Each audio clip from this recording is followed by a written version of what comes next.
So I've been playing this game called Craftlings lately, and I just have to talk about it because it's one of those games that really surprised me.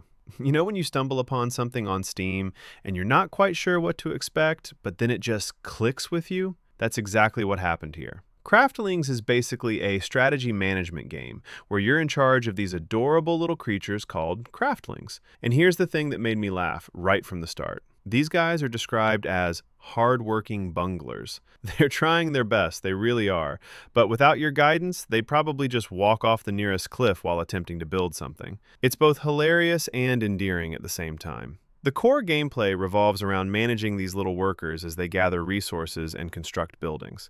Each level presents you with a unique challenge to solve, and it's up to you to figure out the most efficient way to achieve your goals. You're constantly assigning tasks, developing your settlement, and optimizing production chains. It really scratches that satisfying itch of watching a well-oiled machine come together, especially when you finally get your resource management flowing smoothly. Now, let me talk about the progression system because it's actually really well thought out. You have this town hall that you upgrade throughout the game, and with each upgrade, you unlock new possibilities. It's not just about unlocking new buildings either. It's about expanding what you can do strategically. The game does a great job of introducing new mechanics gradually, so you're never overwhelmed, but you're also never bored, because there's always something new to work towards. One of my favorite aspects is how you shape the world around you. You're taking these basic building foundations and transforming them into thriving centers of activity. You'll be constructing all sorts of different buildings: farms to feed your craftlings, barracks to train warriors,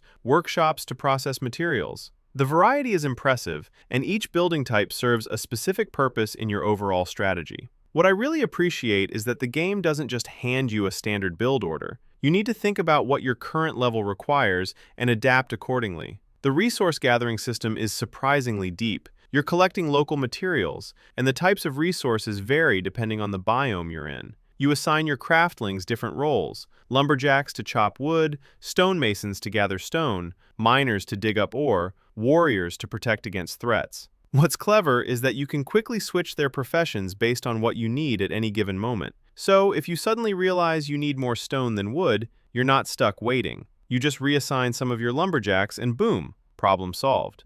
The production chains are where the game really shines for me. You're not just gathering raw materials and calling it a day. You're thinking about how resources flow through your settlement. Wood gets turned into planks, ore gets smelted into metal, crops get processed into food. And you need to optimize these chains to be efficient. There's something incredibly satisfying about setting up a production line that just works, where resources flow smoothly from gathering to processing to final use. I've spent way more time than I'd like to admit tweaking my layouts to shave off a few seconds here and there. The level design deserves some serious praise. You're moving through several distinct biomes, and each one feels genuinely different. It's not just a cosmetic change. Each biome has unique vegetation, different building types available, and, most importantly, its own specific main objective. One level might be all about producing a certain amount of resources, while another might focus on exploration or defense. This variety keeps the gameplay fresh because you're constantly adapting your strategies to new environments and challenges. Speaking of exploration, the game encourages you to venture beyond your settlement. You can dig through dirt, search for additional resources in unexplored areas, and there's always this element of risk versus reward. Do you send your craftlings far from home where there might be more resources but also more danger? It adds this nice layer of tension to what could otherwise be a purely peaceful building game. And yeah, there are dangers lurking around. The game isn't just about building. You need to protect your settlement too. That's where those warriors I mentioned earlier come in handy. You need to balance your workforce between productive roles and defensive ones, which adds another layer of strategic depth. Now let's talk about the presentation, because this is where Craftlings really won me over. The game features this modern pixel art style that's just gorgeous. It's not trying to be retro for the sake of being retro. It's a deliberate artistic choice that works beautifully. The pixel art is detailed and expressive, and there's so much personality in the animations. Watching your little craftlings waddle around carrying resources or constructing buildings never gets old. The color palette varies with each biome, and everything is just visually pleasing to look at. The game is clearly a love letter to those classic strategy and puzzle games from the 90s. If you played titles like The Settlers or Cultures back in the day, you'll immediately recognize the DNA here. But it's not just copying those games. It's taking the core concepts and updating them for modern sensibilities. The interface is clean and intuitive, the controls are responsive, and the quality of life features are exactly what you'd want in a contemporary strategy game.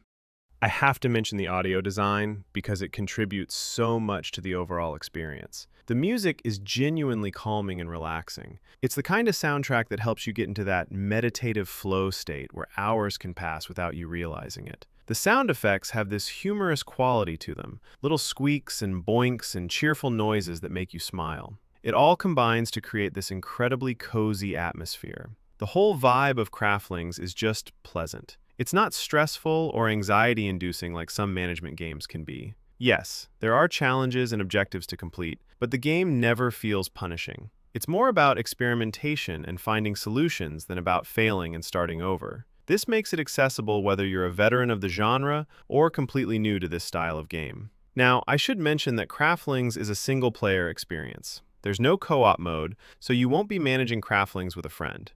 Honestly, though, I don't think the game needs it. The design is clearly built around a solo experience, and adding multiplayer would probably complexicate things unnecessarily. This is a game about your personal problem-solving skills and creativity in managing your settlement. The pacing is another thing the game gets right. Early levels ease you in gently, teaching you the mechanics without feeling like tedious tutorials. As you progress, the challenges become more complex, but because you've been learning incrementally, you're always prepared for what comes next. There's a real sense of progression, both in terms of your own improving skills and in what the game allows you to do. What I find myself appreciating more and more is how much freedom the game gives you within its structure. Sure, each level has a specific objective, but how you achieve that objective is largely up to you. Do you focus on rapid expansion? Do you build defensively? Do you optimize for speed or for stability? Different approaches can work, and experimenting with different strategies is encouraged. The building placement and settlement layout also offers room for creativity. You're not locked into rigid grids or predetermined spots. You can organize your settlement in ways that make sense to you, whether that's clustering similar buildings together, creating efficient pathways for your craftlings, or just arranging things in a way that looks aesthetically pleasing. I've definitely spent time reorganizing my settlements just because I wanted them to look nicer, even when they were already functional. One thing that surprised me is how much depth there is beneath the cute exterior. This isn't a shallow or simplistic game. There are genuine strategic decisions to make, resources to balance, and problems to solve. But it packages all that complexity in such an approachable and charming way that it never feels overwhelming. The game also respects your time. Levels are designed to be completable in reasonable time frames, and you can save and quit whenever you need to. There's no pressure to marathon play sessions or worry about losing progress. It's perfect for those evenings when you just want to relax with something engaging but not demanding. Looking at the overall package, Craftlings succeeds at what it sets out to do.